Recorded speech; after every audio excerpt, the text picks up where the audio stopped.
Good afternoon, ma'am. Ngasi newspaper ki session se ngasi ki date 14 17 ki se how se ko newspaper cover Hindu cover ni ko ka Hindu cover ga ham headline de ha se koi Manipuri ha headline da hai se Modi calls for harmony in ethnic strife tone Manipur ko aduga id project 7 crore 300 7,300 crore and thadagre ko adu hai adu sum di Manipur da sa pau phomani na du taramani ko the project ma'am mana long thokre ko si manung da ka hai ni important oi ba for exam point of view da ka ni important oi ba yaude important oi ba ha ga di president rule January 13 dai da gi thamgi ba January 13 la exact to ka January di January February or February da gi thamgi ba do husik kamai tauri adu mangai yingi nga ba and atopa kaishu exam hangai ba pote ambo yaude atopa headline the US government US asks G7 to impose tariff on Russian oil buyers and call left side on the yard adu ki headline du da yar se USA ki tariff ki war se ni ko tariff ki war se ngarang so ina ma hai gre chief economic advisor na ngarang koi gi India da shoka da bogi chang hai 0.5% of the GDP handani ka hai gi da ko India and USA na ko India da 50% tariff thamak tar ga di adu du chamana na ma hai se husiki hai ba India gumba Russia da gi oil leiba country atopa sing da su koi gi tariff se thammo sine ko da de mana se da G7 and hai se G7 hai se kari no I do have ai hairam de ko tarif thambagi di yare ai tarif thambagi di mana thammo na suggest wani mana proposal ani ko suggest ko koi gi Russia da mai se NATO ge alliance leidana NATO ai se North Atlantic Treaty Organization USA na chingba organization am leidana ko European country ma'am so yawidana Atlantic ki military and political alliance ne ma transatlantic military and political alliance ne NATO da ma ai se my proposal se kainara kana proposal ha proposal se na US na proposal so ko NATO na koi gi Russia de gi oil Russian oil se leida ba ko Russian oil se leida ba ma ni Russian oil se leida ba aduga second option da na NATO na kadoba China hai di koi gi China da koi gi put tariffs ko tariff se kya tham ba 50 to 100% ko tariff tham ba China da tham jisin mana sai sorry se ko adu my proposal se G7 da su mulai G7 da ma ai se kaino G7 da koi gi Russian oil buyers sing se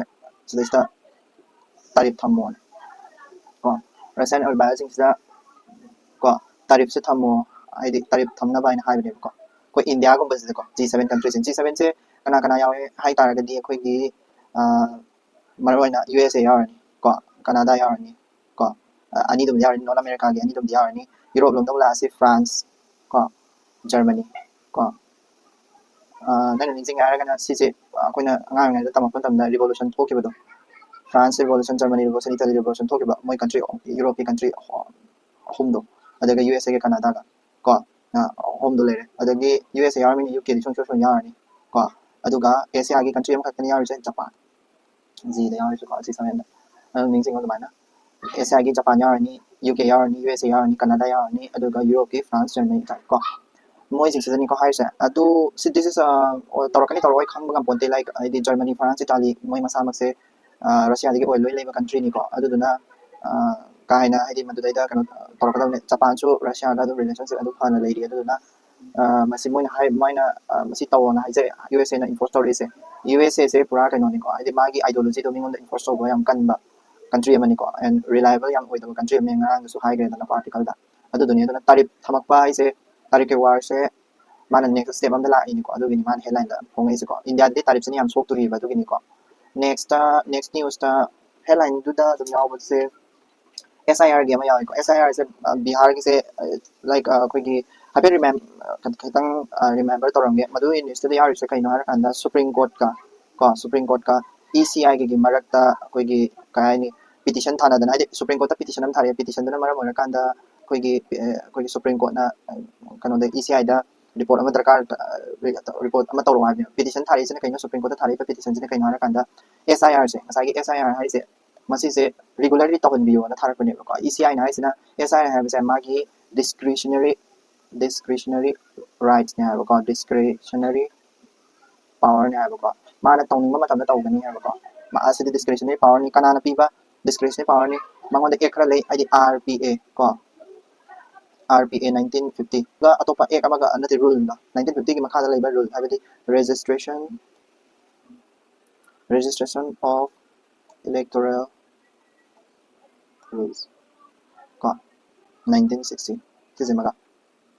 ko aduduna discretionary oibadina mana petition thari do mana agree to with petition thari discretionary SI this is a discretionary power ni RPA 1950 makha dai bani noina dictate to baya desini ko haidi kano SI se noina dictate to baya de duga atopa power ma sama dai yawi no power ne ngom so no thopa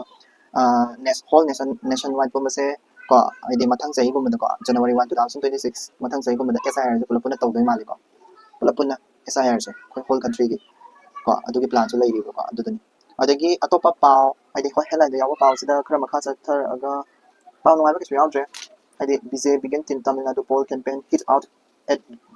BJP DMK ko kisu kano aba power natte haidi exam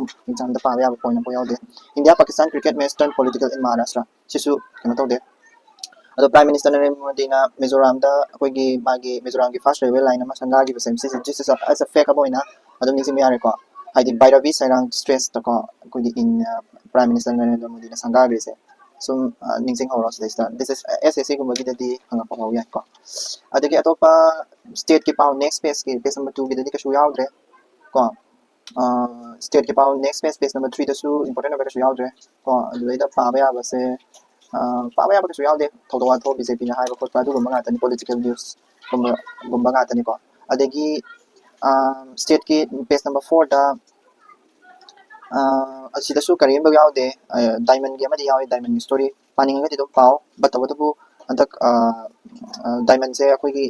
USA da USA na 50 tarif thamak pase sida diamond gi market che ka show e ko adu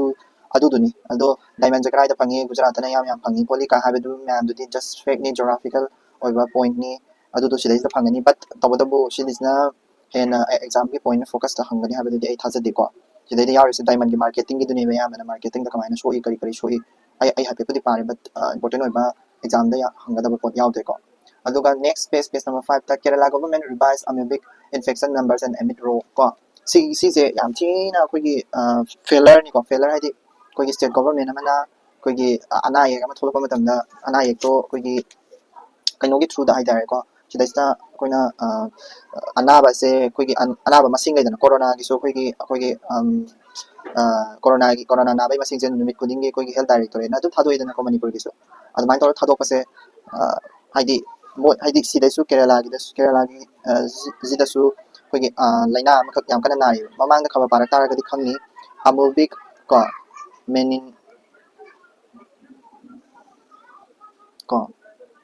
meningoencephalitis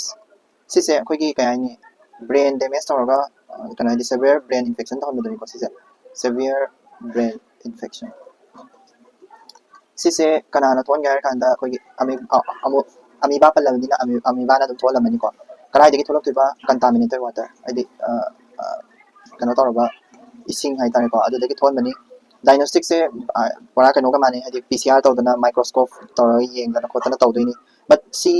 sigi amoebic meningoencephalitis se masi se na ba masing se ngara na andi sumai hairam me ba Kerala government na kari na kanda two dead ko aduga 18 confirm case na ko hairam me adagi revise tawre hai mo revise tawre na hai adu kari do ga kanda 17 dead ko aduga kari 764 confirm cases na tawre ado haidi se mina songning ba thawak ni ko haidi kudak ta hengat as series mi ta tre ni mi ani na ti hagala di songning oidra ne adi panu na mo do men henkale dana ko ado tasema gi di masi se kana na soy bano haira ga di state government na Kerala government soy boy do ni ko ado da akoi gi sigi amoebic meningoencephalitis se haidi sigumba case haidare haidi kari haini mi kyam sire mi 18 case kana tawre ka habi se sigi tongana koi program am khak lei ko haidi integrated si se akoi kano da sulai state kuding gi sulai lei ko aduga whole country gi sulai the state level da su pang thoi si se aduga kano da su akoi gi center da su pang thok program ni ko sigi program se state level Kerala da di fail loi ko fail in Kerala ko asina takdi haidi fazana information do fazana piwa ngamdre dana ko ado UPSC point of view kidadi paro si sama amal big meningoencephalitis sama paro ado integrated disease surveillance program sim ka paro haidi akogi kari disease amagi kano magi information se fondok na ba leiba organize program hai tare ko adu duni ko next news atopa paninga ro yauribra sidesta akogi BTR na ma yauri do BTR hai se ko moi sidesta fetter bioseeker big mission in BTR has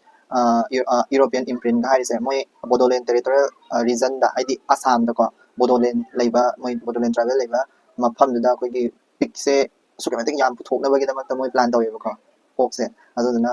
adu haidi adugi dani yam kano tawba news ne adagi next page number 60 classified layer page number 7 dong yeng se page number 7 sida most tourist spot in Jammu Kashmir has been reopened Omar ko Jammu Kashmir da tourist spot mayam ama hangtore hana Pahalgam ga thoke matam tourist spot mayam thingjalui dana ko adu hujikti loina ma ya ba hangi habe mo ni ko adagi Mehbooba urged speaker to condemn AAP MLS detention sibidi moi political pauni class irrefate India worker conference is political pauni Vegetarian table IIT Kharagpur da tongana thambagi separate vegetarian table at IIT Kharagpur driven by the student circular director ko sisu adi mogi kanogi pauni education institution da kogi id educational institution hai se unity ma purak na bani dana ko ai muslim aba laite vegetarian aba laite non veg aba laite puna chamina ba adu to ya han da bani ko adu daida smana to khai to bisi mai problem ma la ka sani ko adu ki orangani ado kashu important oide ko one more body recovery visa for anti-Maoist operation si kan sa thari ko adu so important oide former Meghalaya CMDT lapang pass away ko I bet naming sa pen sing bayai but kind of important oide ko next page yung page number ai Manipur's displaced people meet PM6 self passes to home job ko sidum pa bayai Manipur gin paw ni na ko adu exam point na di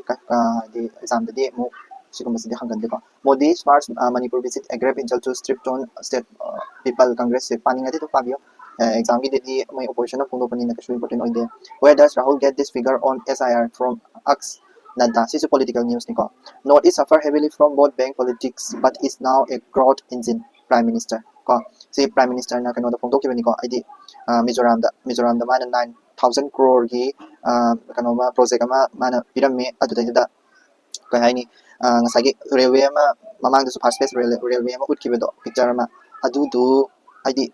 sangaba gini ko mana sangaba ni Mizoram sali do nam ya ba ni ko Mizoram da train adu thunga ba adu ni mana sesna police ko Modi Lord Susila Karki Nepal first woman prime minister ngarang prime minister khan giba Karki do Nepal gi ko Susila Karki do Modi na thagat na ko adagi Bhupen Hazarika taught us humanity ko prime minister Narendra Modi na Bhupen Hazarika gi mananda mo hai ko si politika pa nga tani adu dai on the draw hai na ma Manipur gi ka hai dan cartoon hai gadra ama yek pa do ko adu su phasai ko Exotic Ustoma blooms in Odisha with NBR effort ko so this Ustoma bloom hai se kogi kano lai pambi mo idoi mali ko adu do apet adu pasalo adu hangte ba kha manung gadam tani jing aro adu maina paras ko isalo bai kana de Madras High Court Judge M Sundar to head Manipuri High Court si Manipuri High Court ki kogi chief justice ko ama na wama singre M Sundar lai ko si matang de kitang haijarang ge judge se kamaina khan ge adu ko adu matang da Manipuri gi M Sundar sigi to khalle ko chief justice to ko adu do ai harake ko ai chief justice khalle Justice M Sundar chief justice of High Court se khan ge hai tare ga chief justice of High Court se khan ge hai tare ga ya hamada Supreme Court ki so ning sana jen to ni ko Supreme Court ki collegium le ko collegium ha bi moi ki khan ba mi hai tare ko group ko si Supreme Court ki collegium se manung chang la si magi member ma'am ma le ko adu do manung chang Supreme Court ki collegium sina ngasai gi Justice M Sundar se Madras High Court le Justice M Sundar se chadoba Justice M Sundar se ma se Manipur ki High Court ki Chief Justice obe ya na ma se collegium se haira ani ko kana da haira ba union government da haira ani union government na kado ga haira kanda adu tari union government na ma CGI the Chief Justice of India ga mana tanaraga kadore president da muthagan president na kadoni president na official notification na mathok ne adu president gi horok ne constitution da di president na elect tawi hai ne Chief Justice of High Court se constitution da di constitution ni karamba article number 217 ko 73 or 21 do da ning ko president na di Chief Justice of High Court se khan hai tanaga di 217 article decision mana khandoine mana appoint tawdoine ado hayeng paikada who appointed the chief justice of the high court higher taragadi president haidoibako aduga tasembagi process supreme court collegium degi haraga union government mana supreme court collegium ne yare hara pa matam union government na CCI standard ga ngin chalani aduga president mana yare last president thawak to hon bani maming tagi wena president nang lautho chief justice of high court manipur gi do M Sundar oirani ana lautho justice M Sundar oirani adu maina adugi collegium gi matang do kitang sum aina paning dana tawani ko ngarang su paw ma yaw ki ba ngarang adu atopa paw le de bengal file si kanoni kanoni de amit Shah ne inaugurate tawa si ka shu kan important ka shu oide ko adu daida sidaista confusion over clearance for Great Nicobar project persists ko andamane ne Nicobar da akoi gi forest kok thok pa gi matang da ko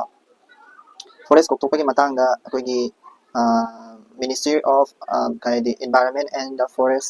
Minister of Environment Forest and Climate Change ne Ministry of Tribal Affairs ne aduga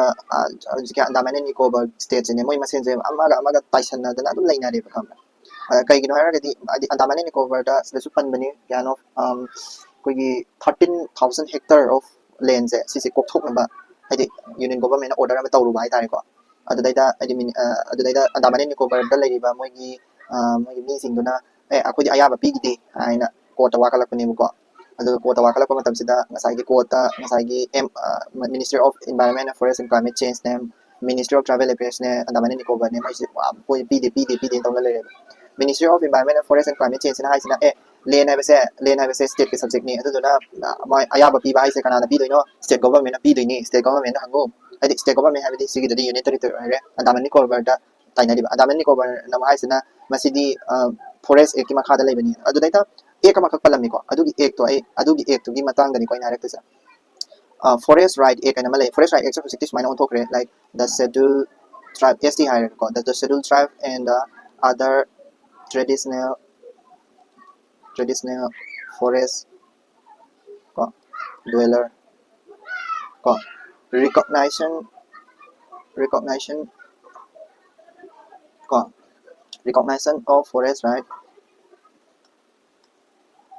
Act 2006 ki FRA ko sige X maming sa sige X sige matung ina niya lagtori pa po sa the ST and other traditional forest dweller recognition of forest right Act and hari sa ko hari pa po sa sige hari pa po sa sige matung ina di koi gi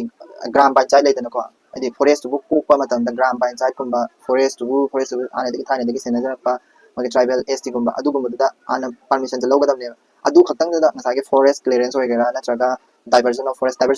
forest to atopa adi labi thoro soro adigi thong ba sabad season ba bokina diversion of forest haiko adu da season ning taragadi development purpose season ning taragadi ana local da leriba mi sing do adu gi ayaba logadamani gram panchayat ko adu gi ayaba logadam yabe maina logdabadune ko adu ni ek to khatani ko important hoina haira misa ek to hayeng palakpasu yaiba ko consensual adult relation not sexual act high court sigi case yam lu case idea am nokningi ko adu kogi kano sigi case supreme court la ko case amani ko kogi cabin crew amaga kogi luhong aba kano kogi luhong aba pilot amaga kogi kaya do extramarital affair lena bai tare ko adu daida lena basida masagi nupi sina after 2 years ki matungda ko after 2 years ki matungda nupi sina rape tawire hai ko on the pretext of marriage haidi luhongani haibiraga rape tawire haina kano da case sangala padune adu supreme court yor pa matam sida supreme court na try tari se nangi sigi case di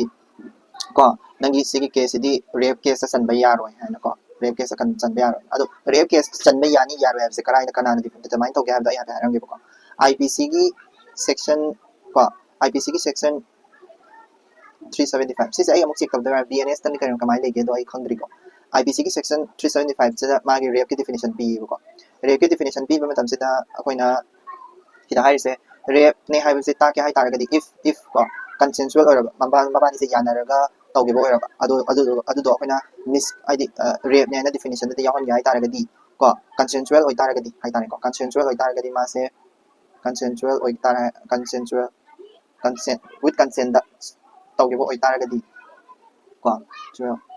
consensual over taragadi misconception of facts layrodabani ko misconception of facts misconception of fact misconception of fact haidi akoina kay haini misconception of facts ani lay ko haidi da I explain to sarake misconception of facts da broken promise abanga ko broken promise abanga false promise abanga ani lay ko broken promise tadi akoina rape se rape nate ko rape nate ko sidadi rape ne fake promise false promise ai tai koigi madi amalan bai tai nupa se sumaina consensual oiba relationship se leiting ai sida yamalan ba ai luhong doi ni ko toi ni yamalan ba ko adi nupi sina luhong bai ai di pakhang ni gai san ba ko dagi kano ko bataw adu do false promise sing ba adumai haisan taragadi ko adumai haisan taragadi rape ta ching doi ni ko rape ta ching doi ni adumai haisan taragadi ai pakhang ni ai luhong dri ko adagi ai luhong ba yare mai pa ni ko thing dre ko tre ka na pasana haira nupi sida yana ba ni ko adu ta de rape ching adubu huziki sigi case sigi oina ngasagi huziki pilot sine dagi Kevin Chris sine sigi case sigi oina di broken promise oire sigi broken promise de kamai to gyara kanda nupi sina consensual relationship se like se kamai no haragadi nupa si nupi married oire ha khang khang ni and also haidi marriage to haidi kai hani marriage to torok matamda haidi babani se relationship to thama matamda moi gi mung manung ne yaro nupa di gi mung manung ne yaro ha su khang ni babani se yana ba pura ga su khang na nupi dana dum changchan bani na ma se rape case sing drin ko adugi ni ko ani dugi difference 6 over adugi file ni ko sikira da yawisa le makada despite law strength of disabled union government start not rising data sisina ngarang su yawi bado ngarang su kai doba ngarang aina habe haram bado sida despite law strength of disabled habi keno koigi sida disabled haina sida min tori se koigi thaba ma changu tamda khut kong da sokpa na chaga mayam manada ba mi manada ba haidari ko adugumba se 40% disability leiraba doi taragadi job toba matamda kadawe RP ko right of a person with disabilities act ko 2016 ni matung ina kadawe disabilities 40% disabilities leiraba doi taragadi job government job toba matamda reservation se kaino reservation se kya oiba 4% reservation leine 40% disabilities like taragadi 4% reservation lenge ko but tabadabu huji government gi kaya ni job ta government gi job ki current disabilities na government job ta huji leba percentage ai tarang disabilities proportion ai tarang ko proportion se kya no haragadi only 1.15% katane habidi 4% bo yautre adudana reservation 4% leiragasu mandatory oina 4% leiragasu disability se 4% su yaudre adudana kitang nungai tabada jeda phongdo ini ko haidi law leiragasu adi disability me ama thabak tawa phangdana adigi kano phangdana ngarang gi khabar se yawi bani kairino har kanda supreme court na adi nangdo government gi thabak tawa tamda disability se magi seat to di phangaba seat se phangba da merit list ya yawa haidai not reservation gi list ya yaudra merit list yaw taragadi reserve my the reservation list thambado thamganu sineba adi madu lari yam haidana madu merit list sala ineba duduna mana reservation gi seat ama kanjan madu tohon ganu just merit list madu thambo disabilities oraga so aduduga kaino do adi ase disabilities maninga lay hobasingo adudu chingkhala ga reservation do ina thammu sineba ko merit list sangiba kangu dudi merit list lari haibagi changiba kangu merit list dum thammu aina high gi bagi na supreme court adusu amani ko adi supreme court sing adamara se disabilities kita lai ko aduduma khangani science ki pau next page ta atai atopadi supreme court restore rajasan well state to khetri trust 7 to important ka show ide adegi business ki pau da 60% of the indians award FDI ai taraga diko goes to tax 7 edi kano tax 7 and say hi TAXHABENS ko page number 10 da is about 60% of the indians award FDI goes to tax 7 id india ki mapalomda FDI abdi kano foreign direct investment koi gi mapalomda investment toriba paisa sing se tax 7 da chale tax yam thi double lam da chale sine hai ko tax yam thi double lam hai da kaino singapore gumba ko tax yam low da trading to mai income do akoina investment do toroga su tax yam low da ko paisa da tax yam low da ko da ina thai sine hai se ado dugi maram da haina bani just important ka su oi de ko do da 60% ena moi thai ha bani ka su sigi data sina ka su exam sina ka da ko ambo yaw de do na to asi pa ge ti paw adu yang koina kanu adu da changjalo ba ka su kana de ko atopa business ki paw phajaba yaudre next science ki paw da ko gi patient perception drive frivolous antibiotic use in india page number 11 ki ko science ki paw da patient perception drive frivolous antibiotic use in india chije antibiotic use ꯀꯤꯅꯦꯕꯀꯣ antibiotic use ꯍꯥꯏꯕꯁꯤ ꯑꯩꯈꯣꯏ antibiotic ꯅ ꯃꯔꯝ ꯑꯣꯏꯔꯀꯥꯟꯗ ꯁꯤꯕ ꯍꯥꯏꯇꯥꯔꯦꯀꯣ antibiotic ꯂꯥꯟꯅ ꯁꯤꯖꯤꯟꯅꯕꯅ ꯃꯔꯝ ꯑꯣꯏꯔꯀꯥꯟꯗ ꯁꯤꯕꯁꯦ ꯑꯩꯈꯣꯏꯒꯤ AMR ꯍꯥꯏꯕꯗꯤ anti microbial resistance ꯍꯥꯏꯕꯀꯣ antibiotics ꯌꯥꯝ ꯊꯥ ꯇꯥꯔꯒꯗꯤ ꯃꯁꯤꯁꯦ ꯊꯣꯛꯂꯛꯑꯦꯕ anti microbial resistance ꯍꯥꯏꯗꯤ ꯃꯥꯏꯀ꯭ꯔꯣꯕ ꯑꯃꯠꯇ ꯑꯩꯈꯣꯏ antibiotics ꯍꯥꯠꯄ ꯉꯝꯃꯛꯇꯕ ꯏꯁꯥꯁꯦ antibiotics ꯆꯥꯔꯁꯨ ꯅꯥꯕ ꯁꯨꯡꯐ ꯐꯔꯣꯏꯗꯕ ꯁꯤ ꯂꯩꯅꯥꯁꯦ ꯅꯥ ꯇꯥꯔꯒꯗꯤ ꯑꯗꯨꯗꯨꯅ ꯃꯥꯅ ꯍꯥꯠꯂꯤꯁꯦ 5 million ꯍꯦꯟꯅ ꯍꯥꯠꯂꯦꯕ ꯍꯥꯏꯗꯤ ꯑꯗꯨꯅꯅꯦ ꯑꯩꯈꯣꯏꯅ antibiotics ꯌꯥꯝ ꯆꯥꯒꯅꯣꯅ ꯍꯥꯏꯔꯤꯁꯦꯀꯣ antibiotic ꯌꯥꯝ ꯆꯥꯕꯁꯦ ꯐꯠꯇꯦꯕꯀꯣ ꯑꯗꯨꯅ 5 million death worldwide ꯃꯥꯅ ꯊꯣꯛꯍꯜꯂꯤꯅꯦ ꯀꯣ ꯍꯥꯏꯕꯗꯤ antibiotic ꯌꯥꯝ ꯆꯥꯕꯁꯤꯅ anti microbial resistance ꯊꯣꯛꯍꯜꯂꯦꯕ ꯑꯗꯨꯗꯨꯅ ꯂꯩꯅꯥꯁꯦ ꯅꯥꯕ ꯁꯨꯡꯐ ꯐꯠꯇꯕ ꯍꯥꯏꯗꯤ ꯑꯩꯈꯣꯏꯒꯤ ꯀꯩꯅꯣꯁꯦ ꯆꯥꯔꯒꯁꯨꯀꯣ ꯑꯗꯨꯗꯣ ꯀꯔꯤ ꯃꯔꯝꯒꯤꯅꯣ ꯌꯥꯝꯅ ꯍꯧꯖꯤꯛ ꯊꯣꯛꯂꯛꯏꯁꯦ ꯀꯔꯤ ꯃꯔꯝꯒꯤꯅꯣ ꯍꯥꯏꯔꯒꯗꯤ knowledge gapꯇꯒꯤꯅꯤ ꯍꯥꯏꯕꯀꯣ knowledge gap ꯍꯥꯏꯕꯗꯤ antibiotics ꯌꯥꯝ ꯆꯥꯔꯒꯗꯤ ꯑꯩꯈꯣꯏꯒꯤ ꯀꯩꯅꯣꯁꯦ ꯁꯤꯒꯤ anti microbial resistance ꯊꯣꯛꯍꯟꯒꯅꯤ ꯍꯥꯏꯕꯁꯦ ꯑꯗꯣ ꯍꯧꯖꯤꯛꯇꯤ ꯑꯃꯨꯛ ꯑꯇꯣꯞꯄ ꯄ꯭ꯔꯣꯕ꯭ꯂꯦꯝ ꯑꯃꯁꯨ ꯊꯣꯛꯂꯛꯑꯦꯕꯀꯣ no do gap no ꯍꯥꯏꯕꯒ do gap ꯍꯥꯏꯕꯒ ꯑꯩ ꯈꯪꯕ ꯑꯗꯨꯒꯅꯦ ꯑꯗꯨꯝ ꯄꯤꯕ ꯐꯥꯔꯃꯥꯁꯤꯗ ꯇꯧꯕꯅꯤ ꯁꯤꯁꯦ ꯐꯥꯔꯃꯥꯁꯤꯗ ꯑꯩꯈꯣꯏꯒꯤ ꯀꯩꯅꯣ antibiotics ꯄꯤꯖꯗ꯭ꯔꯁꯨ ꯌꯥꯕꯗꯣ ꯀꯩ ꯍꯥꯏꯅꯤ ꯈꯪꯉꯤꯅꯦꯕ antibiotics ꯆꯥꯔꯒ ꯃꯥꯁꯦ antibiotic ꯂꯩꯅꯥꯗꯤ ꯅꯠꯇꯦ ꯈꯨꯗꯝ ꯑꯣꯏꯅ ꯍꯥꯏꯔꯤꯁꯦ ꯗꯥꯏꯔꯤꯌꯥ ꯅꯥꯕ ꯑꯉꯥꯡ ꯑꯃ ꯂꯥꯛꯑꯦꯕ ꯗꯥꯏꯔꯤꯌꯥꯁꯦ ꯀꯩꯅꯣ ꯗꯥꯏꯔꯤꯌꯥ ꯅꯥ ꯇꯥꯔꯒꯗꯤ ꯀꯣ ꯗꯥꯏꯔꯤꯌꯥ ꯅꯥ ꯇꯥꯔꯒꯗꯤ ꯈ꯭ꯋꯥꯏ ꯕꯦꯁꯁꯦ ORS ꯄꯤꯊꯛꯄ ꯖꯤꯡ ꯇꯦꯕ꯭ꯂꯦꯠ ꯄꯤꯖꯕ ꯑꯗꯨꯗꯨꯅꯦꯕ ꯑꯗꯨꯒꯤ ꯃꯍꯨꯠꯁꯤꯗꯅꯦ ORS ꯗꯥꯏꯔꯤꯌꯥꯁꯦ antibiotic ꯑꯣꯏꯅ ꯊꯥꯕ ꯀꯣ ꯁꯤꯁꯦ ꯇꯧꯗꯕ antibiotics ꯑꯣꯏꯅ ꯊꯥꯕ ꯐꯥꯔꯃꯥꯁꯤ ꯈꯔ ꯑꯗꯨꯝ ꯂꯩꯕ ꯑꯗꯨꯒꯨꯝꯕ antibiotic ꯊꯥꯕꯁꯦ ꯐꯠꯇꯦꯕ ꯍꯥꯏꯗꯤ ꯗꯥꯏꯔꯤꯌꯥꯁꯦ ꯀꯩꯒꯨꯝꯕ ꯚꯥꯏꯔꯦꯜ ꯑꯣꯏꯔꯝ ꯇꯥꯔꯒꯗꯤ antibiotic ꯗꯔꯀꯥꯔ ꯀꯩꯁꯨ ꯂꯩꯇꯦꯕ ORS ꯄꯤꯊꯛꯑꯒ ꯑꯗꯨꯝ ꯌꯥꯗꯣꯏꯅꯦꯕ ꯀꯣ ꯚꯥꯏꯔꯦꯜꯗꯗꯤ antibiotic ꯊꯥꯔꯁꯨ ꯐꯔꯣꯏ ꯀꯣ ꯑꯗꯣ ꯍꯣꯏ ꯀꯩꯅꯣ ꯕꯦꯛꯇꯦꯔꯤꯌꯥꯅ ꯁꯟꯗꯣꯛꯄ ꯈꯔꯁꯨ ꯂꯩ ꯇꯧꯕꯇꯕꯨ ꯑꯌꯥꯝꯕꯅ ꯚꯥꯏꯔꯦꯜ ꯉꯥꯛꯇ ꯑꯣꯏꯅꯩꯌꯦꯕ ꯑꯩꯈꯣꯏ ꯗꯥꯏꯔꯤꯌꯥ ꯅꯥꯕ ꯈꯣꯠꯄ ꯇꯧꯕꯁꯦ ꯁꯣ ꯑꯗꯨꯗꯨꯅ ꯈꯪꯉꯒ ꯐꯥꯔꯃꯥꯁꯤꯁꯤꯅ ꯇꯧꯕꯅ ꯈꯪꯕꯗꯨꯒꯤ ꯑꯣꯄꯣꯖꯤꯠꯇ ꯇꯧꯕ ꯍꯥꯏꯇꯥꯔꯦ ꯑꯣꯏꯗꯕ ꯇꯧꯕꯗꯣ ꯑꯗꯨꯗꯨꯅꯤꯀꯣ ꯑꯗꯨꯗꯨꯅ ꯍꯦꯜꯂꯛꯑꯦꯕ ꯍꯧꯖꯤꯛꯁꯦ no do gapꯁꯤꯅꯀꯣ ꯑꯗꯨꯗꯨꯅ anti microbial resistance ꯊꯤꯡꯅꯕꯒꯤꯗꯃꯛꯇ ꯑꯩꯈꯣই ꯀꯟꯅ ꯍꯣꯠꯅꯕ ꯑꯃ ꯆꯪꯉꯤꯀꯣ ꯑꯗꯨꯗꯨꯅꯤ ꯃꯥꯅ ꯁꯤꯗ ꯑꯗꯨꯗꯩꯗ ꯍꯥꯏꯔꯝꯃꯤꯗꯣ next HIV strain in India resists some broadly neutralized antibiotics. This is a broad ꯍꯥꯏꯗꯤ scientific ꯌꯥꯝ ꯑꯣꯏꯕ ꯀꯩꯅꯣꯅꯤꯀꯣ ꯑꯗꯨꯗꯨꯅ ꯄꯥꯔꯨꯕꯩ ꯀꯥꯟꯅꯗꯦ HIVꯒꯤ ꯃꯔꯝꯗꯅꯤ ꯑꯗꯣ HIV ꯁꯤꯗꯩꯗ HIV in India ꯍꯥꯏꯔꯒ HIVꯁꯦ ꯒꯤ ꯃꯔꯝꯗ HIV in India ꯍꯥꯏꯔꯒ ꯃꯅꯨꯡꯗ ꯕꯣꯛꯁ ꯑꯃ ꯌꯥꯎꯕꯗꯣ ꯑꯗꯨꯗꯨ ꯈꯇꯪ ꯄꯥꯔꯒꯁꯨ ꯌꯥꯏꯀꯣ ꯃꯅꯨꯡ ꯑꯇꯣꯞꯄ ꯄꯥꯗ꯭ꯔꯁꯨ ꯀꯣ in AI meeting tool experimentation matter more ꯁꯤ ꯀꯩꯁꯨ ꯀꯥꯟꯅꯗꯦꯀꯣ ꯕꯤꯖꯤꯅꯦꯁꯇ AI ꯁꯤꯖꯤꯟꯅꯕꯒꯤꯅꯤ next page ꯑꯃꯨꯛ ꯈꯪꯇꯣꯛꯑꯣ page number 12 what has WHO highlight on mental health కి ꯃꯇꯥꯡꯗ ꯑꯃ ꯂꯥꯛꯑꯦꯀꯣ main topic ꯑꯣꯏꯍꯟꯁꯤꯔꯥꯅ ꯈꯜꯂꯤꯅꯤ ꯁꯤꯁꯦ mental health ꯁꯦ ꯑꯩꯈꯣꯏꯅ WHO ꯅ ꯔꯤꯄꯣꯔꯠ ꯑꯅꯤꯈꯛ ꯐꯣꯡꯉꯤꯀꯣ mental health ꯀꯤ ꯃꯇꯥꯡꯗ mental health crisis ꯀꯤ ꯃꯇꯥꯡꯗꯀꯣ mental health crisis ꯀꯤ ꯃꯇꯥꯡꯗ mental health crisis and India ꯍꯥꯏꯅ ꯍꯥꯞꯆꯜꯂꯁꯤꯀꯣ ꯏꯟꯗꯤꯌꯥꯒꯤꯁꯨ ꯈꯔ ꯌꯥꯎꯕꯅꯤ ꯑꯗꯨꯗꯩꯗ mental health ꯁꯦ ꯑꯩꯈꯣꯏ WHO ꯅ ꯔꯤꯄꯣꯔꯠ WHO ꯒꯤ ꯔꯤꯄꯣꯔꯠꯀꯤ ꯃꯇꯨꯡ ꯏꯟꯅ ꯀꯩꯗꯧꯒꯦ ꯍꯥꯏꯔ ꯀꯥꯟꯗ ꯌꯦꯡꯉꯁꯤꯀꯣ WHO ꯒꯤ ꯔꯤꯄꯣꯔꯠ ꯃꯇꯨꯡ ꯏꯟꯅ ꯑꯩꯈꯣꯏꯒꯤ number 1ꯗ second leading cause of long term disability ꯀꯣ ꯃꯤꯁꯦ ꯁꯣꯏꯅꯥꯏꯍꯟꯕꯒꯤ ꯈ꯭ꯋꯥꯏ ꯐꯥꯔꯁꯇ ꯑꯩꯈꯣꯏꯒꯤ ꯁꯣꯛꯄ ꯄꯟꯕ ꯂꯩꯔꯦꯗꯅ ꯁꯦꯀꯦꯟꯗ ꯁꯤꯁꯤꯅꯦꯕ ꯀꯣ ꯃꯦꯟꯇꯦꯜ ꯍꯦꯜꯊꯁꯤꯅ ꯁꯦꯀꯦꯟꯗ ꯑꯦꯟꯖꯥꯏꯇꯤ ꯑꯦꯟ ꯗꯤꯄ꯭ꯔꯦꯁꯟꯁꯦ ꯑꯦꯟꯖꯥꯏꯇꯤꯁꯦ ꯑꯦꯟ ꯗꯤꯄ꯭ꯔꯦꯁꯟꯅ ꯇꯧꯍꯟꯕꯁꯤꯅ ꯍꯦꯜꯂꯦꯕ ꯁꯤꯁꯦ ꯃꯦꯟꯇꯦꯜ ꯍꯦꯜꯊ ꯀꯥꯏꯍꯟꯕ ꯍꯥꯏꯁꯦ ꯑꯦꯟꯖꯥꯏꯇꯤ ꯑꯦꯟ ꯗꯤꯄ꯭ꯔꯦꯁꯟꯁꯤꯅ ꯇꯧꯕꯁꯤꯅ ꯍꯦꯜꯂꯦꯕ ꯀꯣ ꯗꯤꯁ ꯏꯁ ꯍꯥꯏꯗꯤ ꯌꯥꯝ ꯃꯣꯁ ꯀꯃꯟ ꯑꯣꯏꯕ ꯃꯦꯟꯇꯦꯜ ꯍꯦꯜꯊ ꯗꯤꯁꯤꯁ ꯍꯥꯏꯇꯥꯔꯒꯗꯤ ꯁꯤꯁꯤꯅꯦꯕ ꯑꯦꯟꯖꯥꯏꯇꯤ ꯑꯦꯟ ꯗꯤꯄ꯭ꯔꯦꯁꯟ ꯑꯩꯈꯣꯏ ꯅꯣꯏꯁꯨ ꯑꯗꯨꯝ ꯂꯩꯔꯝꯒꯅꯤꯀꯣ ꯑꯍꯦꯟꯗꯒꯤ ꯋꯥꯔꯤꯅꯤ ꯑꯗꯒꯤ ꯅꯨꯄꯤꯗꯅ ꯍꯦꯜꯂꯤꯕ ꯋꯨꯃꯦꯟꯁꯦ ꯍꯥꯏꯗꯤ ꯅꯨꯄꯥꯗ ꯇꯧꯕꯗꯒꯤ ꯅꯨꯄꯤꯗꯅ ꯍꯦꯟꯅ ꯇꯧꯕꯅ ꯍꯥꯏꯗꯤ mental health ꯄ꯭ꯔꯣꯕ꯭ꯂꯦꯝꯁꯦ ꯂꯩꯕꯅ ꯍꯦꯜꯂꯦ ꯍꯥꯏꯅꯤꯀꯣ ꯀꯣ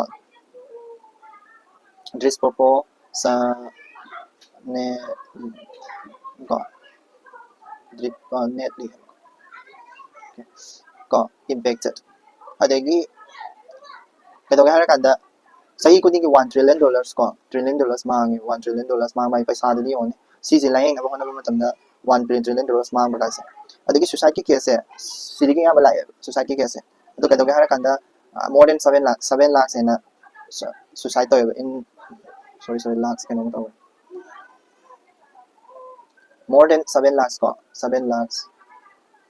ꯀꯣ suicide ꯀꯦꯁꯁꯦ more than 7 lakhs in 2021ꯗ 7 lakhs ꯍꯦꯟꯅ world wide ꯀꯤ ꯑꯣꯏꯅ ꯁꯨꯁꯥꯏꯗ ꯇꯧꯔꯤꯁꯦ ꯀꯣ ꯑꯗꯨꯒ ꯁꯤꯁꯦ ꯁꯁꯇꯦꯅꯦꯕꯜ ꯗꯤꯕꯦꯂꯞꯃꯦꯟ ꯒꯣꯜꯁꯨ ꯒꯣꯜꯅꯤ ꯁꯤꯁꯦ ꯀꯣ ꯁꯁꯇꯦꯅꯦꯕꯜ ꯗꯤꯕꯦꯂꯞꯃꯦꯟ ꯒꯣꯜꯗ ꯀꯔꯤ ꯍꯥꯏꯒꯦ ꯍꯥꯏꯔꯀꯥꯟꯗ 1/3 ꯁꯤꯁꯦ ꯔꯤꯗꯛꯁꯟ ꯇꯧꯕ ꯍꯥꯏꯅꯀꯣ ꯔꯤꯗꯛꯁꯟ ꯀꯣ by 2030 ꯍꯥꯏꯅ ꯑꯃ ꯂꯩꯕꯅꯤꯀꯣ ꯑꯗꯣ ꯑꯣꯏꯗꯧ ꯃꯥꯟꯗ꯭ꯔꯦꯀꯣ ꯍꯥꯏꯗꯤ ꯍꯧꯖꯤꯛ ꯐꯥꯎꯕꯗ 10% ꯐꯥꯎ ꯌꯧꯗ꯭ꯔꯤꯀꯣ ꯑꯗꯒꯤ 2030ꯗ ꯌꯧꯗꯣꯔꯦꯕ 10% ꯐꯥꯎ ꯌꯧꯗ꯭ꯔꯤꯕꯀꯣ ꯁꯨꯁꯥꯏꯗꯁꯦ ꯁꯤꯁꯇꯦꯝꯗ ꯐ꯭ꯂꯣ ꯍꯥꯏꯇꯥꯔꯦꯀꯣ ꯁꯤꯁꯇꯦꯝ ꯐ꯭ꯂꯣ ꯍꯥꯏꯇꯥꯔꯦ system flow ꯍꯥꯏꯗꯤ ꯀꯩꯅꯣ system ꯍꯥꯏꯗꯤ government ꯌꯥꯗꯕ government ꯌꯥꯗꯕ ꯍꯥꯏꯗꯤ ꯑꯩꯈꯣꯏꯒꯤ government ꯀꯩ ꯌꯥꯗꯒꯦ ꯍꯥꯏꯔ ꯀꯥꯟꯗ investment ꯌꯥꯝꯗꯕ ꯀꯣ ꯁꯤꯗꯩꯁꯤꯗ ꯑꯩ ꯄꯣꯏꯟꯠ ꯑꯃ ꯍꯥꯞꯄꯝꯒꯦ ꯂꯣ ꯏꯟꯚꯦꯁꯠꯃꯦꯟ ꯍꯥꯏꯇꯥꯔꯦꯀꯣ ꯂꯣ ꯏꯟꯚꯦꯁꯠꯃꯦꯟ ꯂꯣ ꯍꯥꯏꯇꯥꯔꯦ ꯑꯩꯈꯣꯏ ꯏꯟꯗꯤꯌꯥꯒꯤ ꯑꯣꯏꯅ ꯑꯦꯛꯖꯥꯝꯄꯜ ꯍꯥꯞꯆꯜꯂꯝꯒꯦꯕꯀꯣ ꯑꯦꯛꯖꯥꯝꯄꯜꯗ ꯀꯩꯗꯧꯒꯦ ꯍꯥꯏꯔ ꯀꯥꯟꯗ ꯑꯩꯈꯣꯏꯒꯤꯗꯗꯤ 1000 crore ꯈꯛꯇꯅꯦꯕ ꯆꯍꯤꯒꯤ ꯑꯣꯏꯅ ꯏꯟꯗꯤꯌꯥꯗ ꯏꯟꯚꯦꯁꯠꯃꯦꯟ ꯇꯧꯔꯤꯁꯦ ꯀꯣ ꯑꯣꯡꯂꯤ ꯀꯣ ꯏꯟꯚꯦꯁꯠꯃꯦꯟꯁꯦ ꯂꯣ ꯑꯣꯏꯕ ꯑꯩꯈꯣꯏ ꯏꯟꯗꯤꯌꯥꯒꯤꯅꯤꯀꯣ ꯑꯩꯅ ꯍꯥꯞꯆꯜꯂꯝꯃꯤꯁꯦ ꯑꯗꯒꯤ ꯀꯩꯗꯧꯕ ꯑꯗꯒꯤ ꯍ꯭ꯌꯨꯃꯦꯟ ꯔꯤꯁꯣꯔꯁ ꯁꯣꯔꯇꯦꯖ ꯍꯥꯏꯇꯥꯔꯦ ꯍ꯭ꯌꯨꯃꯦꯟ ꯔꯤꯁꯣꯔꯁ ꯁꯣꯔꯇꯦꯖ ꯀꯣ ꯍ꯭ꯌꯨꯃꯦꯟ ꯔꯤꯁꯣꯔꯁ ꯁꯣꯔꯇꯦꯖ ꯍꯥꯏꯕꯗꯤ ꯑꯩꯈꯣꯏꯒꯤ ꯑꯦꯛꯖꯥꯝꯄꯜꯗ ꯑꯩꯈꯣꯏ ꯏꯟꯗꯤꯌꯥꯗ ꯌꯦꯡꯉꯁꯦꯕ ꯑꯗꯨꯝ ꯑꯩꯈꯣꯏꯒꯤ ꯇꯁꯦꯡꯕꯒꯤꯗꯤ WHO ꯄꯤꯔꯤꯁꯦ ꯀꯩꯅꯣ ꯁꯥꯏꯀꯤꯇ꯭ꯔꯤꯁ ꯍꯥꯏꯇꯥꯔꯦ ꯁꯥꯏꯀꯤꯇ꯭ꯔꯤꯁꯁꯦ ꯑꯩꯈꯣꯏꯒꯤ 1 lakh ꯃꯤ 1 lakh ꯑꯃꯗ ꯁꯥꯏꯀꯤꯇ꯭ꯔꯤꯁ 3 ꯇꯥꯗꯅ ꯂꯩꯌꯣ ꯍꯥꯏꯕꯅꯦꯕꯀꯣ ꯑꯩꯈꯣꯏ ꯏꯟꯗꯤꯌꯥꯒꯤꯗꯤ ꯀꯩꯗꯧꯒꯦ ꯍꯥꯏꯔ ꯀꯥꯟꯗ ꯁꯥꯏꯀꯤꯇ꯭ꯔꯤꯁꯁꯦ ꯃꯤ ꯑꯃꯕꯨ ꯍꯥꯏꯗꯤ ꯐꯥꯗꯦꯕ ꯁꯥꯏꯀꯤꯇ꯭ꯔꯤꯁꯁꯦ ꯀꯩꯅꯣ ꯁꯤꯗꯩꯗ 0.7 ꯀꯣ 0.7 ꯁꯥꯏꯀꯤꯇ꯭ꯔꯤꯁ for every 1 lakh people ꯍꯥꯏꯕꯗꯤ ꯀꯣ must have 3 by 1 by lakh ꯀꯣ WHO ꯅ ꯄꯤꯕꯅ ꯁꯤꯅꯦꯕ ꯑꯗꯨꯕꯨ 1.7 psychiatrists ꯀꯣ 1 lakh psychiatrists in India ꯏꯟꯗꯤꯌꯥꯗꯗꯤ ꯌꯥꯝ ꯍꯟꯊꯔꯤꯀꯣ ꯑꯗꯨꯗꯤ psychiatrist 3 ꯂꯩꯒꯗꯕꯅꯤ ꯍꯥꯏꯔꯒ psychiatrist ꯑꯃ ꯐꯥꯎꯕ ꯂꯩꯇꯕꯒꯤ ꯆꯞ ꯃꯥꯟꯅꯔꯤꯀꯣ ꯑꯗꯨꯗꯨꯅꯤ ꯑꯗꯒꯤ ꯀꯩꯅꯣ ꯑꯃꯒ ꯑꯃ ꯍꯥꯏꯒꯦ ꯍꯥꯏꯗꯤ ꯂꯤꯒꯦꯜ ꯐ꯭ꯔꯦꯝꯋꯥꯔꯛꯁꯨ ꯀꯩꯁꯨ ꯂꯩꯇꯕ ꯍꯥꯏꯇꯥꯔꯦ ꯍꯥꯏꯗꯤ ꯂꯤꯒꯦꯜ ꯐ꯭ꯔꯦꯝꯋꯥꯔꯛ ꯑꯩꯈꯣꯏ ꯏꯟꯗꯤꯌꯥꯒꯤꯁꯨ ꯂꯩꯇꯦꯀꯣ ꯂꯤꯒꯦꯜ ꯐ꯭ꯔꯦꯝꯋꯥꯔꯛ ꯂꯩꯕ꯭ꯔꯥꯅ ꯂꯩꯇꯦ ꯀꯣ ꯂꯤꯒꯦꯜ ꯐ꯭ꯔꯦꯝꯋꯥꯔꯛ ꯂꯩꯕ꯭ꯔꯥꯅ ꯂꯩꯇꯦ ꯅꯣ ꯂꯤꯒꯦꯜ ꯐ꯭ꯔꯦꯝꯋꯥꯔꯛ ꯑꯩꯈꯣꯏꯒꯤꯁꯨ ꯂꯩꯇꯦ ꯂꯤꯒꯦꯜ ꯐ꯭ꯔꯦꯝꯋꯥꯔꯛ ꯂꯩꯇꯦꯀꯣ ꯑꯗꯒꯤ ꯍꯥꯏꯗꯤ ꯑꯩꯈꯣꯏꯒꯤꯁꯨ ꯂꯣ ꯏꯟꯀꯝ ꯀꯟꯇ꯭ꯔꯤ ꯑꯣꯏꯀꯣ ꯑꯗꯨꯗꯨꯅ ꯇ꯭ꯔꯤꯠꯃꯦꯟ ꯒꯦꯞꯁꯨ ꯂꯩ ꯇ꯭ꯔꯤꯠꯃꯦꯟ ꯒꯦꯞꯁ ꯍꯥꯏꯇꯥꯔꯒꯗꯤ ꯑꯩꯈꯣꯏꯒꯤ ꯇ꯭ꯔꯤꯠꯃꯦꯟ ꯒꯦꯞ ꯍꯥꯏꯇꯥꯔꯒꯗꯤ ꯁꯤꯗꯩꯗ ꯑꯩ ꯍꯥꯏꯔꯛꯀꯦꯕ ꯇ꯭ꯔꯤꯠꯃꯦꯟ ꯒꯦꯞꯁꯦ ꯂꯣ ꯏꯟꯀꯝ ꯀꯟꯇ꯭ꯔꯤꯗꯗꯤ ꯂꯣ ꯏꯟꯀꯝ ꯀꯟꯇ꯭ꯔꯤꯗꯗꯤ ꯑꯩꯈꯣꯏꯒꯤ ꯇ꯭ꯔꯤꯠꯃꯦꯟꯁꯦ ꯑꯣꯡꯂꯤ ꯂꯦꯁ ꯗꯦꯟ 10% ꯇ꯭ꯔꯤꯠꯃꯦꯟ ꯇꯧꯋꯦ ꯍꯥꯏ ꯏꯟꯀꯝ ꯀꯟꯇ꯭ꯔꯤꯗꯗꯤ more than 50% ꯇꯧꯋꯦ ꯇ꯭ꯔꯤꯠꯃꯦꯟꯁꯦ ꯑꯗꯨꯅ ꯇ꯭ꯔꯤꯠꯃꯦꯟ ꯇꯧꯗꯕ ꯃꯌꯥꯝ ꯑꯃ ꯑꯩꯈꯣꯏꯒꯤ ꯂꯣ ꯏꯟꯀꯝ ꯀꯟꯇ꯭ꯔꯤꯗ ꯃꯌꯥꯝ ꯑꯃ ꯂꯩꯔꯤꯗꯅꯀꯣ ꯑꯗꯨꯗꯨꯅꯤ ꯑꯗꯣ ꯒꯣꯚꯔꯟꯃꯦꯟꯒꯤ ꯏꯅꯤꯁꯤꯌꯦꯇꯤቭ ꯃꯆꯥ ꯑꯃ ꯍꯥꯏꯖꯔꯝꯒꯦ ꯒꯣꯚꯔꯟꯃꯦꯟꯒꯤ ꯑꯩꯈꯣꯏꯒꯤ ꯍꯧꯖꯤꯛ ꯂꯩꯕ ꯃꯦꯟꯇꯦꯜ ꯍꯦꯜꯊꯀꯤ ꯏꯅꯤꯁꯤꯌꯦꯇꯤቭ ꯍꯥꯏꯇꯥꯔꯦ ꯒꯣꯚꯔꯟꯃꯦꯟ ꯏꯅꯤꯁꯤꯌꯦꯇꯤꯚ ꯑꯃꯈꯛ ꯅꯤꯡꯁꯤꯡꯉꯨꯀꯣ ꯁꯤꯁꯤꯃ ꯄꯩꯈꯥꯗ ꯌꯥꯝ ꯏꯝꯄꯣꯔꯇꯦꯟ ꯑꯣꯏꯔꯛꯀꯅꯤ ꯑꯗꯨꯝ ꯀꯔꯤ ꯑꯩꯈꯣꯏꯒꯤ ꯇꯦꯂꯤꯚꯤꯖꯟ ꯄ꯭ꯔꯣꯒ꯭ꯔꯥꯝ ꯑꯃ ꯂꯩ ꯀꯣ ꯃꯅꯥꯁ ꯍꯥꯏꯅ ꯀꯣ ꯃꯅꯥꯁ ꯒꯣꯚꯔꯟꯃꯦꯟꯒꯤ ꯀꯩꯅꯣ ꯃꯦꯟꯇꯦꯜ ꯍꯦꯜꯊꯀꯤꯀꯣ ꯑꯣꯏꯕ ꯀꯩꯅꯣ ꯇꯧꯅꯕ ꯁꯤꯗ ꯂꯣꯏꯔꯦ ꯑꯗꯨꯒ ꯑꯩꯈꯣꯏꯒꯤ ꯑꯇꯣꯞꯄꯗ FAQꯗ ꯌꯥꯎꯔꯤꯁꯦ ꯑꯇꯣꯞꯄ how has Gen Z forced change in ꯅꯦꯄꯥꯜꯗ Gen Zꯅ ꯆꯦꯟꯖ ꯇꯧꯈꯤꯕꯒꯤ ꯑꯗꯨꯅꯤꯀꯣ ꯑꯁꯤꯁꯦ ꯉꯔꯥꯡꯁꯨ ꯌꯥꯎꯈ꯭ꯔꯦ ꯅꯦꯄꯥꯜꯗ ꯏꯔꯥꯡ ꯊꯣꯛꯏꯁꯦ ꯃꯔꯝꯁꯦ ꯀꯩꯒꯤꯅꯣ ꯅꯦꯄꯥꯜꯒꯤ ꯍꯤꯁꯇ꯭ꯔꯤꯒꯤ ꯃꯔꯝꯗ ꯍꯥꯏꯐꯦꯠ ꯃꯆꯥ ꯑꯃꯈꯛꯇꯪ ꯑꯩ ꯍꯥꯏꯖꯔꯝꯒꯦ ꯅꯦꯄꯥꯜꯒꯤ ꯍꯤꯁꯇ꯭ꯔꯤꯒꯤ ꯃꯔꯝꯗ ꯀꯣ ꯅꯦꯄꯥꯜꯒꯤ ꯍꯤꯁꯇ꯭ꯔꯤꯒꯤ ꯃꯔꯝꯗ ꯑꯩꯈꯣꯏꯒꯤ ꯅꯦꯄꯥꯜꯁꯦ ꯀꯌꯥ ꯁꯨꯈ꯭ꯔꯦ ꯍꯧꯖꯤꯛꯀꯤ 9 10 ꯁꯨꯕꯗ ꯀꯣ 10 ꯁꯨꯕꯗ history of government of Nepal ꯍꯧꯖꯤꯛ ꯐꯥꯎ ꯂꯩꯔꯤꯁꯦ ꯅꯦꯄꯥꯜꯒꯤ ꯍꯤꯁꯇ꯭ꯔꯤꯗ ꯀꯣ ꯅꯦꯄꯥꯜꯒꯤ ꯍꯤꯁꯇ꯭ꯔꯤꯗ ꯂꯩꯔꯤꯁꯦ ꯑꯩꯈꯣꯏꯒꯤ ꯖꯟ ꯑꯟꯗꯣꯂꯟ ꯍꯥꯏꯗꯤ ꯃꯤ ꯌꯥꯝꯅ ꯍꯧꯔꯛꯑꯀꯥꯟꯗ ꯃꯣꯏꯁꯦ ꯀꯩꯗꯧꯋꯦ ꯑꯩꯈꯣꯏ NCERTꯗꯁꯨ ꯌꯥꯎꯕꯅꯤꯀꯣ ꯁꯤꯁꯦ NCERT ꯖꯟ ꯑꯟꯗꯣꯂꯟ ꯇꯧꯔꯀꯥꯟꯗ ꯀꯔꯤ 1990ꯗ ꯖꯟ ꯑꯟꯗꯣꯂꯟ ꯇꯧꯔꯀꯥꯟꯗ ꯄꯟꯆꯥꯌꯇꯤ ꯔꯥꯖ ꯐꯣꯝꯗꯒꯤ ꯂꯩꯔꯝꯕꯗꯒꯤ ꯑꯩꯈꯣꯏꯒꯤ ꯀꯔꯤꯗ ꯑꯣꯏꯔꯦ ꯀꯟꯁꯇꯤꯇ꯭ꯌꯨꯁꯅꯦꯜ ꯃꯣꯅꯥꯔꯀꯤꯗ ꯑꯣꯟꯊꯣꯛꯈ꯭ꯔꯦ ꯀꯣ ꯀꯟꯁꯇꯤꯇ꯭ꯌꯨꯁꯅꯦꯜ ꯃꯣꯅꯥꯔꯀꯤ ꯀꯣ ꯅꯤꯡꯊꯧꯗꯤ ꯄꯥꯟꯕ ꯑꯗꯨꯕꯨ ꯀꯟꯁꯇꯤꯇ꯭ꯌꯨꯁꯟ ꯁꯦꯝꯃꯒ ꯄꯥꯟꯕꯗꯣ ꯑꯗꯒꯤ ꯁꯤꯗꯩꯗꯤ ꯖꯟ ꯑꯟꯗꯣꯂꯟ ꯑꯅꯤꯁꯨꯕ ꯍꯥꯏꯇꯥꯔꯦ 2 ꯁꯨꯕ ꯖꯟ ꯑꯟꯗꯣꯂꯟ 2 ꯁꯨꯕꯁꯤꯗꯗꯤ ꯁꯤꯁꯤꯅ ꯀꯔꯝ ꯀꯥꯟꯗ ꯄꯥꯡꯊꯣꯛꯀꯦ ꯍꯥꯏꯔ ꯀꯥꯟꯗ 2006ꯗ ꯄꯥꯡꯊꯣꯛꯑꯦꯕꯀꯣ 2006ꯗ ꯊꯣꯛꯑꯦꯕꯀꯣ ꯑꯗꯣ ꯀꯟꯁꯇꯤꯇ꯭ꯌꯨꯁꯟ ꯃꯣꯅꯥꯔꯀꯤꯁꯦ ꯁꯤꯗꯗꯤ ꯀꯩꯗꯧꯔꯦ ꯐꯦꯗꯔꯦꯜ ꯗꯦꯃꯣꯀ꯭ꯔꯦꯇꯤꯛ ꯔꯤꯄꯕ꯭ꯂꯤꯛꯇ ꯑꯣꯟꯈ꯭ꯔꯦ ꯀꯣ ꯔꯤꯄꯕ꯭ꯂꯤꯛꯇ ꯑꯗꯒꯤ ꯑꯃꯨꯛ ꯁꯤꯒꯤ ꯐꯦꯗꯔꯦꯜ ꯗꯦꯃꯣꯀ꯭ꯔꯦꯇꯤꯛ ꯔꯤꯄꯕ꯭ꯂꯤꯛꯁꯦ ꯍꯧꯖꯤꯛꯇꯤ ꯀꯩꯗꯧꯔꯦ ꯍꯧꯖꯤꯛ ꯏꯔꯥꯡ ꯊꯣꯛꯏꯁꯤꯅ ꯀꯩꯅꯣ ꯃꯥꯒꯤ ꯇꯧꯔꯤꯕ ꯍꯧꯖꯤꯛꯀꯤ ꯍꯥꯏꯔꯤꯕ ꯒꯣꯚꯔꯟ ꯇꯧꯔꯤꯕ ꯒꯣꯚꯔꯟꯃꯦꯟ ꯆꯦꯟꯖ ꯍꯧꯖꯤꯛ ꯇꯧꯔꯤꯁꯤꯅ ꯁꯤꯁꯤꯅꯦ 2006 Gen Z Revolution ꯀꯣ Gen Z uprising ꯍꯥꯏꯇꯥꯔꯦ 2025 ꯀꯣ ꯌꯥꯅꯤꯅ ꯍꯥꯏꯗꯤ ꯁꯨꯃꯥꯏꯅ ꯊꯣꯛꯑꯦ ꯃꯊꯪ ꯃꯥꯒꯤ ꯀꯩꯅꯣꯗ ꯂꯥꯛꯄꯁꯦ ꯃꯦꯟ ꯀꯣꯁ ꯍꯥꯏꯇꯥꯔꯦ ꯃꯥꯅ ꯁꯤꯗꯩꯗ ꯀꯣꯁ ꯈꯔ ꯄꯤꯔꯝꯃꯤ ꯀꯣꯁꯇ ꯑꯩꯈꯣꯏꯒꯤ ꯃꯦꯟ ꯀꯣꯁꯁꯦ ꯍꯧꯖꯤꯛ ꯏꯟꯇꯔꯅꯦꯠ ꯊꯤꯕꯗꯨꯃ ꯂꯩꯔꯦꯀꯣ ꯍꯥꯏꯗꯤ ꯄꯣꯂꯤꯇꯤꯀꯦꯜꯂꯤ ꯌꯥꯝꯅ ꯑꯗꯨꯝ ꯍꯟꯖꯤꯟ ꯑꯣꯂꯤ ꯍꯣꯏ ꯃꯣꯏ ꯄꯣꯂꯤꯇꯤꯀꯦꯜ ꯁ꯭ꯇꯦꯒꯅꯦꯁꯟ ꯍꯥꯏꯇꯥꯔꯦ ꯄꯣꯂꯤꯇꯤꯀꯦꯜꯂꯤ ꯁꯨꯡꯂꯦꯡ ꯂꯦꯡꯗꯕ ꯍꯥꯏꯇꯥꯔꯦ ꯄꯥꯟꯕ ꯃꯣꯏ ꯑꯍꯨꯝꯗꯨꯅ ꯑꯗꯨꯝ ꯄꯥꯜꯂꯦꯕꯀꯣ ꯃꯣꯏ ꯑꯍꯨꯝ ꯂꯩꯕꯅꯤ ꯑꯗꯨꯗꯩꯗ ꯄꯥꯜꯂꯒ ꯑꯗꯨꯝ ꯂꯩꯕ ꯑꯗꯒꯤ ꯏꯀꯣꯅꯣꯃꯤꯀꯦꯜꯂꯤ ꯃꯣꯏꯁꯦ ꯗꯦꯂꯨꯖꯅꯦꯜ ꯑꯣꯏꯕ ꯍꯥꯏꯇꯥꯔꯦꯀꯣ ꯌꯥꯝꯅ ꯑꯩꯈꯣꯏ ꯅꯦꯄꯥꯜꯒꯤ ꯏꯀꯣꯅꯣꯃꯤꯁꯦ ꯌꯥꯝ ꯆꯥꯎꯈꯠꯂꯦ ꯍꯥꯏꯕ ꯑꯗꯨꯒ ꯑꯑꯣꯟꯕꯗꯤ ꯑꯝꯇ ꯄꯨꯔꯛꯇꯕꯀꯣ ꯗꯤꯁꯏꯂꯨꯖꯅꯦꯜ ꯑꯣꯏꯕ ꯍꯥꯏꯇꯥꯔꯦꯀꯣ ꯏꯂꯨꯖꯟꯃꯦꯟ ꯀꯣ ꯑꯗꯒꯤ ꯑꯇꯣꯞꯄꯗ ꯀꯔꯞꯁꯟ ꯁꯤꯗꯤ ꯃꯦꯟ ꯄ꯭ꯔꯣꯕ꯭ꯂꯦꯝꯗꯨꯅꯤꯀꯣ ꯃꯣꯏꯅ ꯍꯥꯏꯔꯤꯗꯣ ꯀꯔꯞꯁꯟ ꯑꯦꯟ ꯃꯤꯁꯒꯣꯚꯔꯟꯃꯦꯟ ꯀꯣ ꯑꯗꯒꯤ ꯀꯩꯗꯧꯋꯦ ꯁꯣꯁꯤꯌꯦꯜ ꯃꯦꯗꯤꯌꯥ ꯊꯤꯡꯕꯗꯨꯝꯕ ꯁꯣꯁꯤꯌꯦꯜ ꯃꯦꯗꯤꯌꯥ ꯊꯤꯡꯕꯗꯣ ꯃꯣꯏꯗꯣ ꯑꯌꯥꯝꯕ ꯁꯣꯁꯤꯌꯦꯜ ꯃꯤꯗꯤꯌꯥ ꯊꯤꯡꯕꯗꯒꯤꯁꯨ ꯑꯌꯥꯝꯕ ꯂꯥꯛꯄꯅꯤꯀꯣ ꯍꯥꯏꯗꯤ ꯃꯣꯏꯒꯤ ꯄꯤꯟ ꯄꯣꯏꯟꯗ ꯐꯨꯈꯤꯕꯁꯦ ꯁꯣꯁꯤꯌꯦꯜ ꯃꯤꯗꯤꯌꯥ ꯑꯣꯏꯗꯣꯏꯅꯦꯕ ꯑꯗꯨꯗꯨꯒ ꯍꯧꯔꯛꯄꯗꯤ ꯀꯨꯏꯔꯕꯖꯥꯠꯅꯤꯀꯣ ꯃꯣꯏꯁꯦ ꯑꯗꯣ ꯑꯅꯧꯕ ꯑꯦꯛ ꯑꯃꯒꯤ ꯃꯇꯥꯡꯗ what are foreigners tribunal new powers ꯀꯣ foreigner tribunalꯒꯤ ꯃꯇꯥꯡꯗꯁꯨ ꯑꯃ ꯌꯥꯎꯋꯦ ꯑꯗꯨꯗꯨꯝꯁꯨ ꯑꯩ ꯍꯥꯏꯖꯔꯝꯒꯦ 11ꯗ ꯀꯣ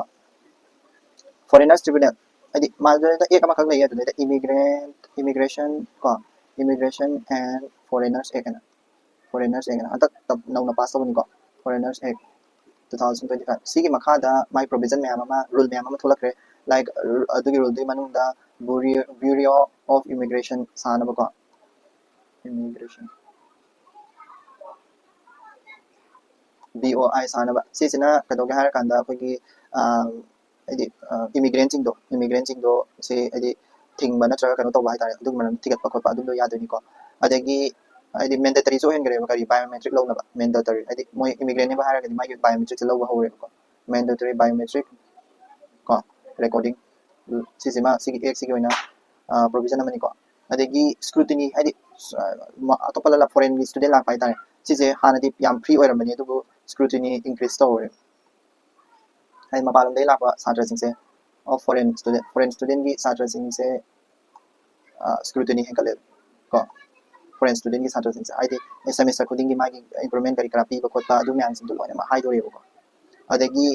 ꯐꯣꯔꯦꯅꯔ ꯇ꯭ꯔꯤꯕꯨꯅꯦꯜꯁꯦ ꯁꯤꯁꯨ ꯂꯤꯡꯈꯠꯅꯕ ꯁꯤꯗꯩꯁꯤꯗ ꯍꯥꯏꯗꯤ ꯍꯥꯏꯈ꯭ꯔꯦꯕ ꯍꯥꯏꯗꯤ ꯑꯗꯨꯗꯨꯒ ꯀꯔꯤ ꯇꯧꯔꯒꯦ ꯍꯥꯏꯔꯀꯥꯟꯗ ꯁꯤꯗꯗꯤ ꯑꯅꯧꯕ ꯄꯋꯥꯔ ꯈꯔꯁꯨ ꯄꯤꯔꯦꯀꯣ ꯂꯥꯏꯛ ꯑꯩꯈꯣꯏꯒꯤ ꯐꯣꯔꯦꯅꯔ ꯇ꯭ꯔꯤꯕꯨꯅꯦꯜꯁꯤꯗ ꯄꯋꯥꯔ ꯄꯤꯔꯤꯁꯦ ꯀꯔꯤ ꯄꯋꯥꯔꯅꯣ ꯍꯥꯏꯔꯀꯥꯟꯗ ꯐꯥꯔꯁ ꯀ꯭ꯂꯥꯁ ꯃꯦꯖꯤꯁꯇ꯭ꯔꯦꯠ ꯑꯃꯒꯤ ꯇꯥꯏꯞꯇ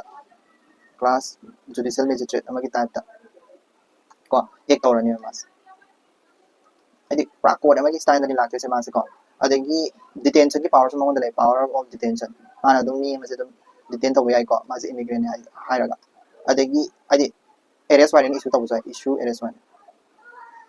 ꯀꯣ ꯃꯤ ꯐꯥꯕꯒꯤꯁꯨ ꯑꯗꯨꯝ ꯃꯥꯅ ꯑꯦꯔꯦꯁ ꯋꯥꯔꯦꯟ ꯇꯧꯕ ꯌꯥꯏꯀꯣ ꯀꯣ ꯑꯗꯨꯗꯤ ꯐꯣꯔꯦꯅꯔ ꯇ꯭ꯔꯤꯕꯨꯅꯦꯜꯒꯤ ꯑꯅꯧꯕ ꯍꯥꯏꯇꯥꯔꯒꯗꯤ ꯑꯗꯨꯒ ꯍꯧꯖꯤꯛ ꯐꯥꯎꯕ ꯁꯤꯒꯤ ꯁꯤꯗꯩꯁꯤꯗ ꯑꯦꯛꯖꯦꯝꯁꯟ ꯈꯔꯗꯤ ꯂꯩꯔꯤ ꯂꯥꯏꯛ ꯑꯦꯛꯖꯦꯝꯁꯟ ꯍꯥꯏꯇꯥꯔꯦꯀꯣ ꯑꯦꯛꯖꯦꯝꯁꯟ ꯈꯔꯗꯤ ꯂꯩꯔꯤ ꯂꯥꯏꯛ ꯁ꯭ꯔꯤ ꯂꯪꯀꯥꯗꯒꯤ ꯂꯥꯛꯄ ꯇꯥꯃꯤꯜꯁꯤꯡꯗꯣ ꯑꯗꯨꯗꯤ ꯑꯦꯛꯖꯦꯝꯁꯟ ꯑꯗꯨꯝ ꯇꯧꯔꯤꯕꯀꯣ ꯃꯣꯏꯗꯤ ꯈꯔꯗꯤ ꯀꯣꯝꯊꯣꯛꯏꯕ ꯀꯣ ꯁ꯭ꯔꯤ ꯂꯪꯀꯥꯟ ꯇꯥꯃꯤꯜꯁ ꯅꯠꯇ꯭ꯔꯦ ꯍꯥꯏꯔꯒꯅ ꯑꯩꯈꯣꯏꯒꯤ ꯃꯥꯏꯅꯣꯔꯤꯇꯤꯁ ꯑꯩꯈꯣꯏꯒꯤ ꯃꯨꯁꯂꯤꯝ ꯅꯠꯇꯕ ꯍꯤꯟꯗꯨ ꯅꯠꯇ꯭ꯔꯒ ꯁꯤꯈ ꯑꯣꯏꯔꯁꯨꯀꯣ ꯃꯥꯏꯅꯣꯔꯤꯇꯤꯁ ꯑꯣꯐ ꯑꯐꯒꯥꯅꯤꯁꯇꯥꯟ ꯀꯣ ꯑꯐꯒꯥꯅꯤꯁꯇꯥꯟ ꯑꯗꯒꯤ ꯄꯥꯀꯤꯁꯇꯥꯟ ꯀꯣ ꯑꯗꯒꯤ ꯕꯪꯒ꯭ꯂꯥꯗꯦꯁ ꯀꯣ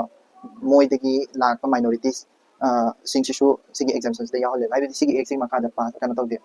ꯑꯗꯨꯅꯤꯀꯣ ꯏꯃꯤꯒ꯭ꯔꯦꯁꯟ ꯑꯦꯟड ꯐꯣꯔꯦꯁꯠ ꯑꯦꯛ 2025ꯀꯤ ꯁꯤ ꯑꯅꯧꯕ ꯍꯥꯏꯇꯥꯔꯒꯗꯤ ꯑꯗꯨꯅꯤ ꯁꯤꯒꯩꯁꯦ ꯌꯥꯎꯔꯝꯃꯦ FAQꯁꯦ ꯌꯥꯎꯕꯒꯤꯅꯤ ꯈꯔ ꯁꯥꯡꯗꯣꯔꯛꯏꯁꯤꯀꯣ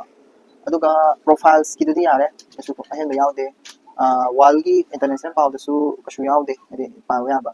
ꯍꯥꯏꯗꯤ USA ꯃꯦꯟꯃꯥꯔꯗ ꯏꯌꯔ ꯁ꯭ꯇ꯭ꯔꯥꯏꯛ ꯇꯧꯈꯤꯔꯒ ꯃꯤ 19 ꯁ꯭ꯀꯨꯜꯒꯤ ꯑꯉꯥꯡ ꯍꯥꯠꯄ ꯈꯣꯠꯄ ꯑꯗꯨ ꯃꯉꯥꯏ ꯑꯇꯣꯞꯄ ꯅꯨꯡꯉꯥꯏꯕ ꯄꯥꯎ ꯌꯥꯎꯗꯦ ꯁ꯭ꯄꯣꯔꯠꯁꯇꯁꯨ ꯌꯥꯎꯗ꯭ꯔꯦ ꯑꯗꯨꯅ ꯁꯤ ꯈꯛꯇꯪ ꯄꯥꯔꯣ ꯀꯣ ꯏꯝꯄꯣꯔꯇꯦꯟ ꯑꯣꯏꯕꯗꯤ ꯉꯁꯤꯒꯤ ꯑꯣꯏꯅꯗꯤ ꯉꯁꯥꯏꯒꯤ ꯃꯦꯟꯇꯦꯜ ꯍꯦꯜꯊꯀꯤꯗꯨꯃ ꯏꯝꯄꯣꯔꯇꯦꯟ ꯑꯣꯏꯔꯦ ꯑꯗꯨꯒ ꯀꯣ FAQꯗ ꯌꯥꯎꯕ ꯃꯦꯟꯇꯦꯜ ꯍꯦꯜꯊꯀꯤꯗꯨꯒ ꯐꯣꯔꯦꯅꯔꯁ ꯇ꯭ꯔꯤꯕꯨꯅꯦꯜꯗꯨꯒ ꯏꯝꯄꯣꯔꯇꯦꯟ ꯑꯣꯏꯔꯦꯀꯣ ꯑꯇꯩꯗꯤ ꯀꯥ ꯍꯦꯟꯅ ꯀꯩꯁꯨ ꯌꯥꯎꯗꯦꯅ ꯈꯜꯂꯦ ꯄꯥꯕ ꯌꯥꯕꯁꯦ ꯀꯣ ꯑꯗꯨ ꯃꯉꯥꯏ ꯊꯦꯡꯛ ꯌꯨ ꯑꯣꯜ ꯉꯁꯤꯒꯤꯗꯤ ꯁꯤꯗ ꯂꯣꯏꯁꯤꯜꯂꯒꯦ ꯍꯌꯦꯡ ꯈꯕꯔ ꯄꯨꯟꯅ ꯑꯃꯨꯛ ꯄꯥꯃꯤꯟꯅꯔꯁꯤ